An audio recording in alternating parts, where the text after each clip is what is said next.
Olá, eu sou Gabriel Buz e este é mais um Poder Entrevista. Estou no estúdio do Poder 360 em Brasília e recebo hoje por videoconferência o ex-candidato a prefeito de São Paulo, que chegou ao segundo turno e teve mais de 2 milhões de votos, Guilherme Boulos do PSOL.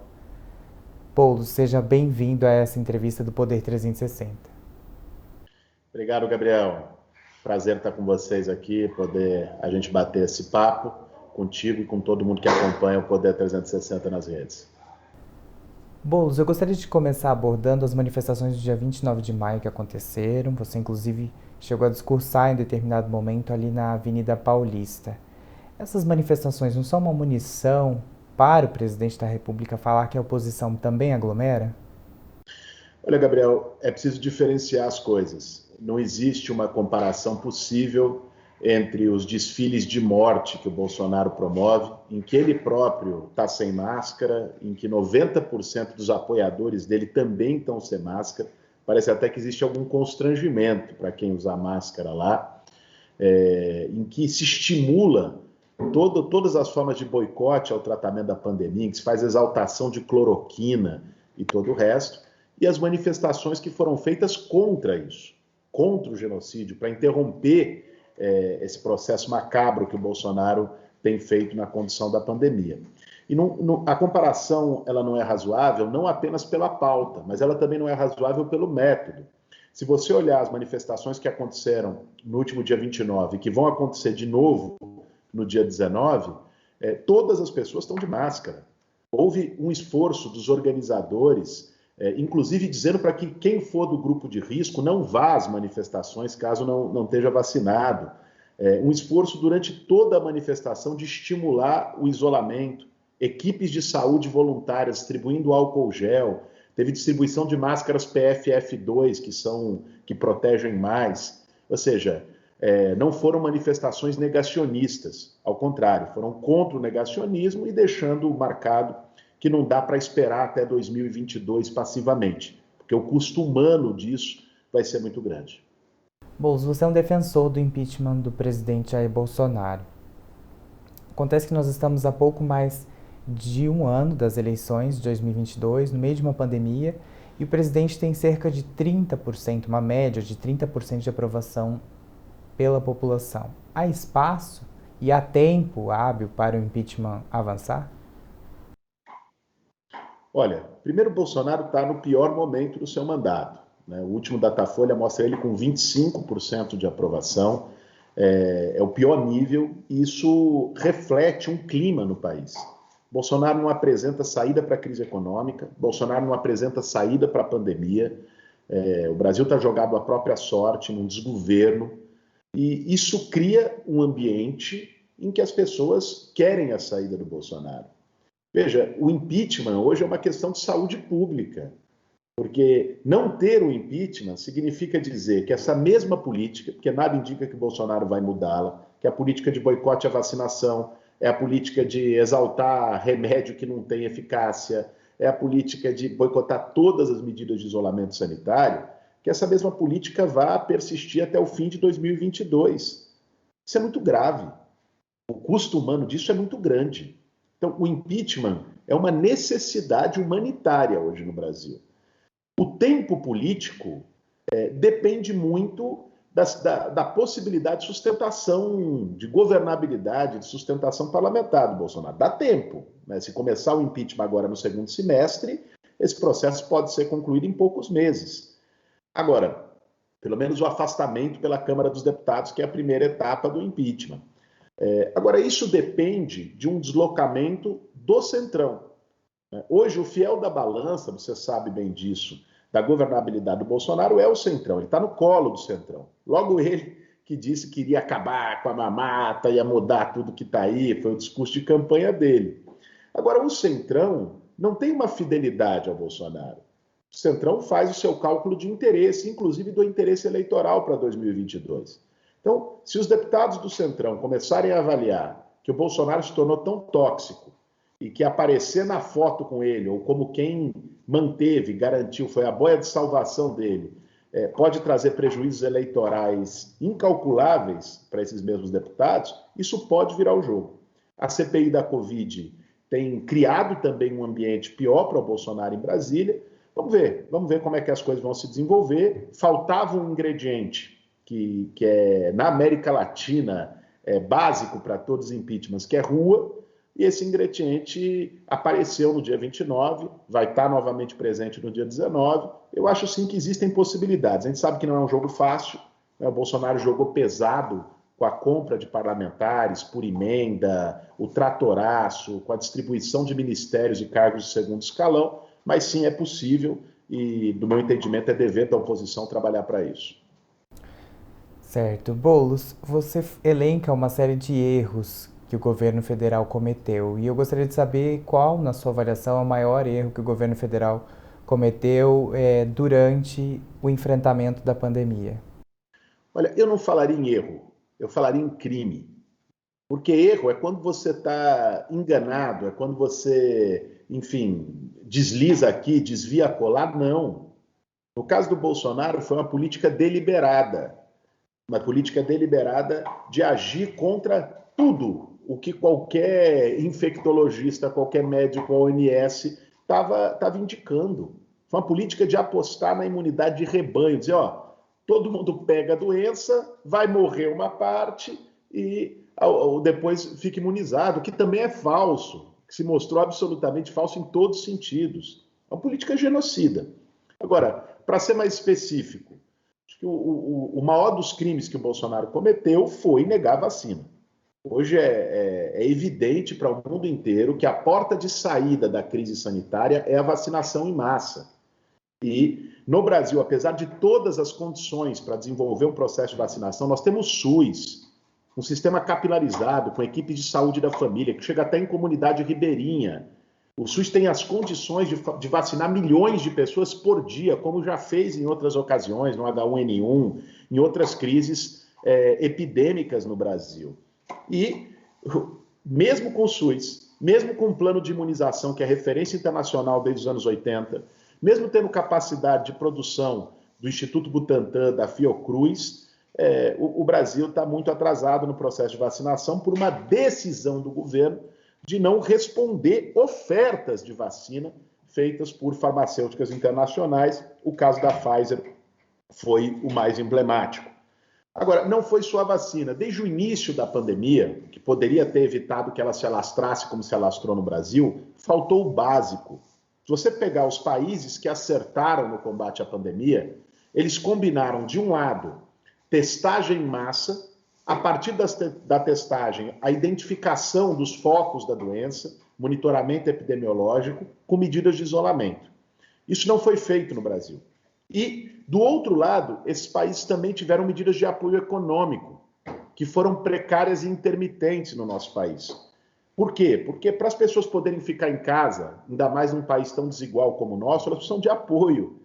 Senão tem fome, senão não tem condições de pedir para as pessoas ficarem em casa. Aqui houve o auxílio emergencial, ele foi sendo reduzido, depois suspenso, agora volta com valor menor. Tudo isso também atrapalhou o processo de isolamento na pandemia. Então, é um conjunto da obra. Seria difícil destacar uma única medida, mas foi um conjunto de crimes sucessivos que estão nos levando a 500 mil de mortes no país. Você se encontrou com o presidente do Senado, Rodrigo Pacheco, para debater o projeto de lei que prevê a suspensão dos despejos durante a pandemia. Como foi esse encontro? Foi uma boa conversa. Eu quero, inclusive, agradecer aqui publicamente ao senador Everton Rocha, do PDT do Maranhão, que fez a ponte junto com o deputado Orlando Silva. Tive lá também com a Talíria Petroni, a líder do PSOL, e a Fernanda Melchiona, também deputada do PSOL, além do meu presidente de partido, Juliano Medeiros. Depois chegou a deputada Natália Bonavides, que foi autora do projeto de lei da Câmara, que foi aprovado. Para quem não sabe, a Câmara Federal já aprovou o PL que suspende reintegrações de posse e despejos na pandemia. Essa é uma questão humanitária. Humanitária.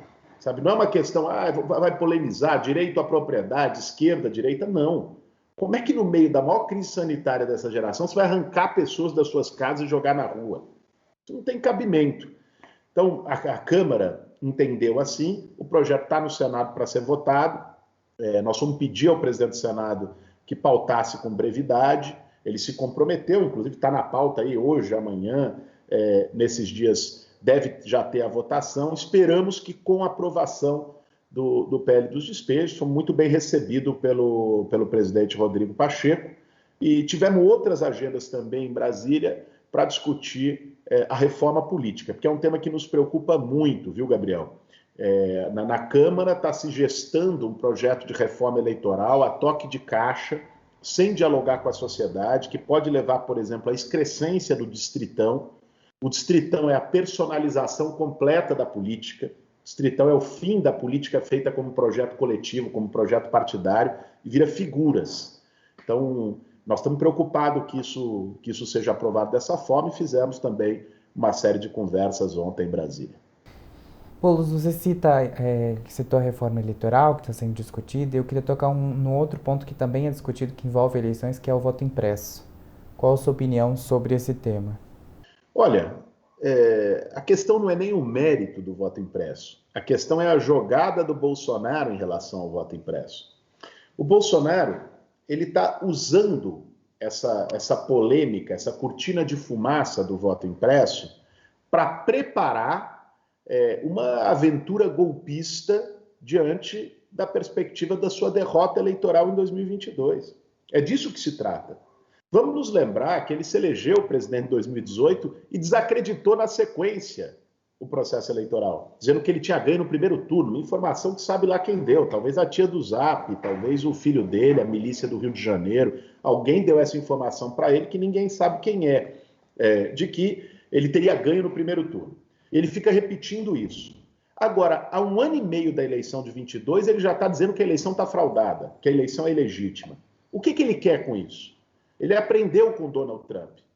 O que ele quer é, sabendo das chances iminentes de perder a eleição, se é que vai chegar até lá, o que ele quer é ter um argumento para mobilizar a sua tropa, e mobilizar, eu digo, de forma perigosa, inclusive de forma armada, com os grupos de milicianos, as milícias privadas que ele alimenta, com grupos dentro das polícias estaduais, das polícias militares que ele organiza, com base das Forças Armadas, na medida em que a cúpula, os generais até aqui, sinalizaram que não vão com ele. Ele usou aquele episódio, aquele precedente do Pazuello, para tentar politizar ainda mais as tropas. Alguém imagina o Bolsonaro passando a faixa presidencial para alguém? Ele não vai fazer isso.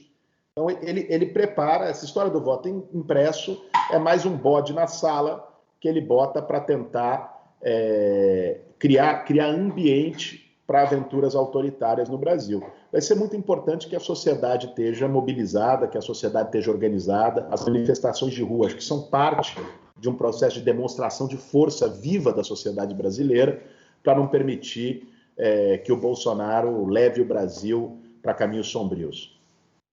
Boulos, há uma crítica à forma com que a oposição se manifesta, principalmente quando se trata de militantes nas redes sociais.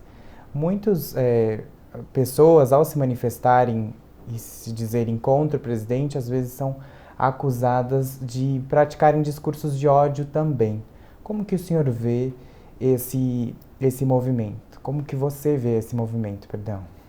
Olha, veja, Gabriel, eu acho que, novamente, não há comparação possível. A todo momento, existe um setor do establishment político e até midiático no Brasil que quer colocar o debate público como se fosse duas faces da mesma moeda, como se fossem dois extremos, Bolsonaro e a esquerda, e que, portanto, teria que se encontrar um caminho da sensatez, da razoabilidade no meio do caminho. Essa é uma narrativa falsa, uma narrativa mentirosa. Você querer comparar o discurso e a posição política da esquerda no Brasil com o bolsonarismo é ignorar o que está acontecendo, ignorar o que já aconteceu. A esquerda perdeu inúmeras eleições no Brasil e não saiu acusando falsidade do processo eleitoral, o caramba quatro. Se reorganizou para buscar mobilizar a sociedade, fazer oposição dentro dos limites constitucionais e se organizar também para eleições seguintes. Então, o discurso, o Bolsonaro está matando gente. O que as pessoas querem? Que a gente diga, olha, senhor Bolsonaro, excelentíssimo presidente da República, por favor, pare de matar gente. Não. É grave o que está acontecendo no Brasil. É essencial que a gente tenha uma oposição que não seja dócil e bem comportada. É essencial que a gente tenha uma oposição forte, uma oposição ousada, uma oposição dura, à altura do tamanho do ataque que nós estamos tendo no Brasil.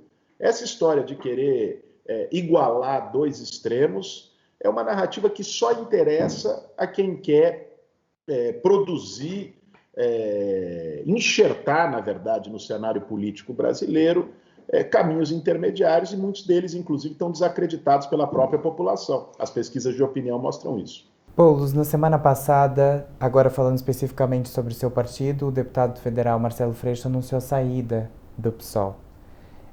Como que você vê esse movimento do Freixo e como fica a sua relação daqui para frente com o deputado federal? Olha, eu lamento a decisão do Freixo, acho que ele tem o direito de se colocar, de buscar outros caminhos, assim como ele e qualquer outra pessoa. O pessoal também está discutindo a vinda de outras pessoas, o pessoal tem ganho muitos militantes nos últimos anos, é o partido de esquerda que mais cresce no Brasil. O Freixo fez uma opção, na perspectiva de disputa do governo do Rio de Janeiro, ele achou que para poder ganhar a eleição ele precisa ter um arco de alianças com setores mais à direita, que não é a opinião que o pessoal tem. E por isso partiu para um outro caminho partidário. Eu acho que é uma escolha que ele tem todo o direito de tomar. A saída dele do PSOL foi feita de forma pactuada, dialogada. Nós dialogamos, inclusive, eu participei desses diálogos com ele, junto com outros dirigentes partidários. Tanto é que o PSOL optou por não pedir o mandato do Freixo, né? Porque, pela lei da fidelidade partidária, o PSOL poderia fazê-lo e decidiu não fazê-lo, em respeito a esse processo dialogado. Seguimos numa relação política de quem está no mesmo campo, de quem está na mesma trincheira, para ajudar a virar a página desse pesadelo chamado Bolsonaro. Como você mesmo mencionou, perdão, o PSOL ele cresceu nas últimas eleições. Você mesmo chegou ao segundo turno, teve mais de 2 milhões de votos na capital paulista. E eu gostaria de saber como que o PSOL se prepara para 2022. Já está estabelecida alguma meta do partido para o ano que vem? Olha, Gabriel, o debate do PSOL sobre 2022, nas suas instâncias, de maneira mais formal, vai ocorrer a partir do Congresso Partidário, que é no segundo semestre agora, de setembro, outubro agora de 2021. Mas é evidente que nós estamos identificando nomes, lideranças. O PSOL é um partido com muita juventude. Hoje é o partido brasileiro com maior apelo na juventude, com uma votação jovem. Um exemplo aqui de São Paulo, nós tivemos no segundo turno 65% dos votos de jovens com menos de 25 anos. É um partido que melhor dialoga com os novos movimentos sociais, com movimentos dinâmicos da sociedade. E nós estamos identificando lideranças para poderem ser representantes pelo PSOL, mas representantes das suas lutas, das suas causas, também no parlamento brasileiro, e algumas delas também no executivo para cargos majoritários. Eu, particularmente, tenho defendido que o PSOL deve ser parte integrante de um processo, de uma construção de unidade da esquerda e do campo progressista no Brasil para derrotar Bolsonaro. Aqui em São Paulo, também ser parte de uma construção para derrotar o PSDB, o João Dória. E estamos analisando os palanques estaduais, as lideranças que surgem, que estão colocando seu nome à disposição.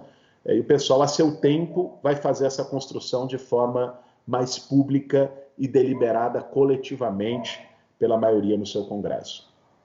Ontem a jornalista Mônica Bergamo publicou na sua coluna, na Folha de São Paulo, uma informação de que uma ala do Partido dos Trabalhadores estaria tentando convencer o senhor a declinar da sua candidatura ao governo de São Paulo, em troca de o senhor concorrer a deputado federal, e essa troca seria para apoiá-lo na eleição para prefeito de 2024, e em troca o PSOL também poderia indicar um candidato ao Senado e também o vice na chapa do Fernando Haddad. Existe uma ala mesmo do PT pressionando o senhor para declinar da sua pré-candidatura ao governo de São Paulo? Olha, se existe, eles precisam se manifestar. A mim ninguém apresentou essa proposta e ela não faria sentido, né? Acho que o debate político não se dá nesses termos, né? O debate político tampouco se dá pela imprensa. Pelo que eu vi, a própria presidenta do PT, a Gleisi Hoffmann, se manifestou no final da noite de ontem dizendo que essa não é a posição do PT e que respeitam a nossa pré-candidatura aqui em São Paulo. Eu tenho trabalhado por uma unidade do campo progressista aqui, coloquei meu nome à disposição para ser parte da construção desse processo de unidade. Tenho conversado com gente do PT, como tenho conversado com o PDT, com o PCdoB, com a Rede, vamos conversar com o PSB. Obviamente tenho conversado com os meus companheiros de partido, PSOL. Iniciamos um giro pelo interior e pelas várias regiões do estado de São Paulo, chamado Virada Paulista. Tivemos em Campinas e região com uma agenda cheia, com lideranças sociais, com lideranças políticas, conhecendo comunidades, conversando com intelectuais, com pesquisadores, com instituições. Vou estar essa semana ainda na região do Alto Tietê, Mogi das Cruzes, Suzano, semana que vem no Vale do Paraíba. Vou seguir essa agenda dialogando, de um lado quebrando resistências e de outro também escutando e construindo pontos mais fortes em todas as regiões do estado de São Paulo.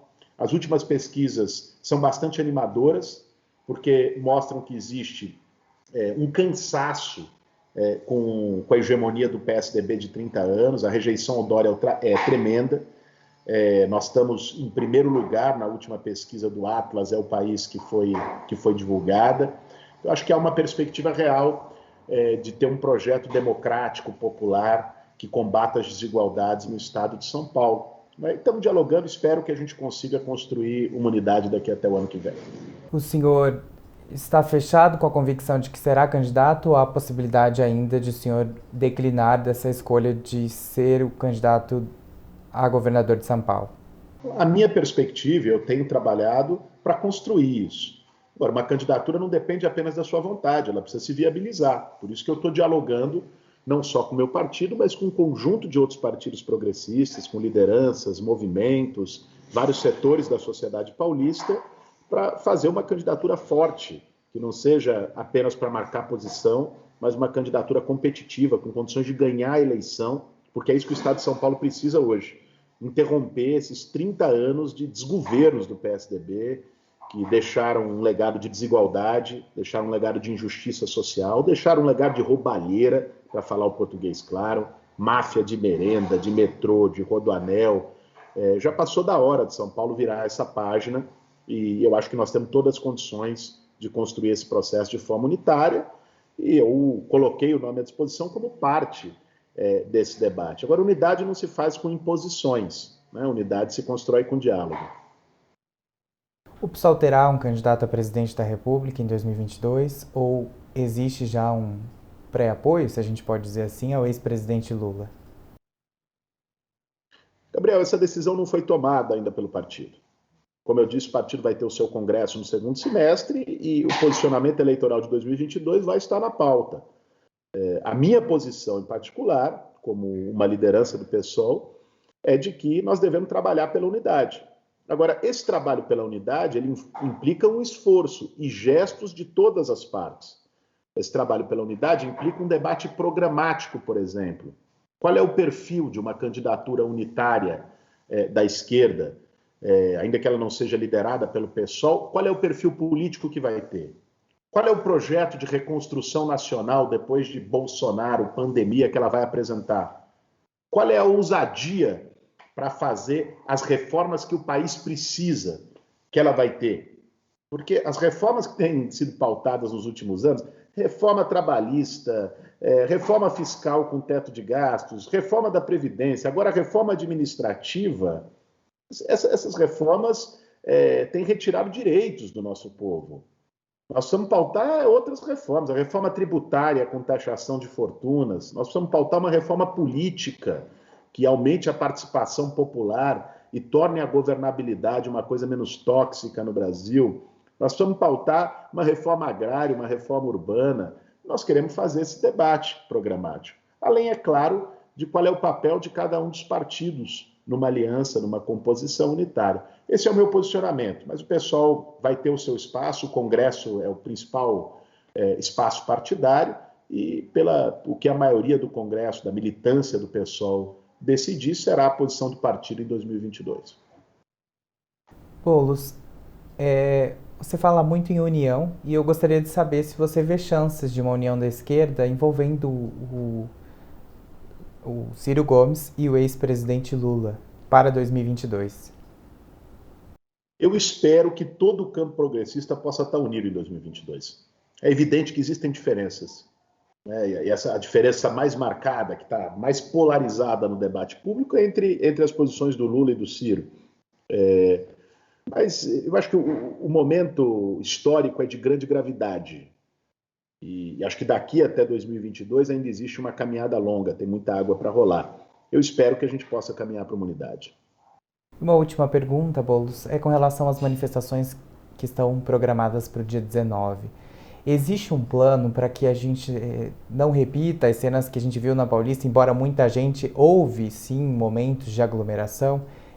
Tem se discutido isso para que haja um distanciamento mais bem elaborado do que acabou acontecendo no último, que a gente viu em vários momentos, bastante pontos de aglomeração, principalmente na manifestação da Avenida Paulista? Olha, tinha muita gente na Avenida Paulista, tinha mais de 100 mil pessoas na Avenida Paulista. E houve um esforço, já desde a manifestação do dia 29, para quem estava lá viu, o carro de som a todo momento orientava, pedia o distanciamento. Você tinha equipes de saúde, profissionais voluntários que estavam lá embaixo, orientando também, distribuindo álcool gel. Então, houve um esforço deliberado, eu acompanhei isso de perto, da Frente Povo Sem Medo, da Frente Brasil Popular, de todos os organizadores do ato, para assegurar isso. Espero que no próximo dia 19, nós vamos ter atos também provavelmente muito cheios, porque há um caldo, há uma indignação. Nesse meio tempo você teve esse assinte, esse escárnio da Copa América, a definição da sede da Copa América no Brasil, você tem o avanço da CPI, ou seja, nós estamos chegando a 500 mil mortos no país. Então, acho que há um clima para uma manifestação muito grande e há, da parte dos organizadores, eu tenho acompanhado isso, um esforço tremendo para garantir condições sanitárias as mais razoáveis para a mobilização. Então, isso tem se reforçado nos vídeos de convocação. O que está ao alcance da organização dos movimentos sociais é orientar as pessoas. E essa orientação tem sido feita de forma sistemática e sem trégua, né? E agora, lá também, as equipes de saúde vão estar novamente presentes, a orientação no chão do ato vai acontecer. Eu espero que todas as pessoas que estão lá tenham essa consciência para que a gente consiga fazer uma manifestação enorme, uma manifestação que demonstre a força da oposição a Bolsonaro no Brasil, mas que, ao mesmo tempo, seja uma manifestação mais segura possível em relação à pandemia do coronavírus. Boulos, muito obrigado por ter aceito o nosso convite. A gente vai ficando por aqui, encerrando mais este Poder Entrevista. Se você gostou dessa entrevista, deixe seu joinha. Não se esqueça de se inscrever no nosso canal e ativar as notificações. Eu sou Gabriel Bus e até a próxima.